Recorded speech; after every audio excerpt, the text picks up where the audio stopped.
Dopo Filippo Turetta, anche la Procura Generale presso la Corte d'Appello di Venezia ha rinunciato a ricorrere in appello alla sentenza di primo grado che lo ha condannato all'ergastolo per l'omicidio di Giulia Cecchettin. La prima udienza del processo di secondo grado, che a questo punto non si celebrerà mai, era stata fissata il 14 novembre.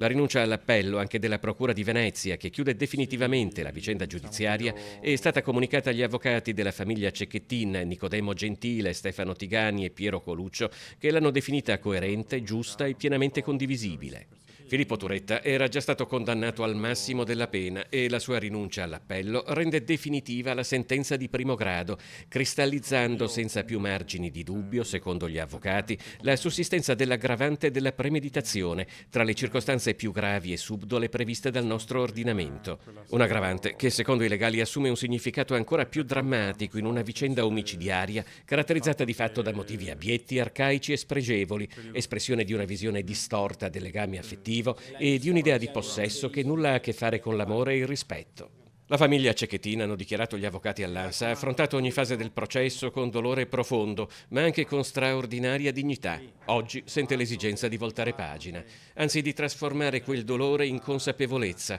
affinché la società, a partire dai più giovani, possa riconoscere, prevenire e contrastare le radici profonde della violenza di genere.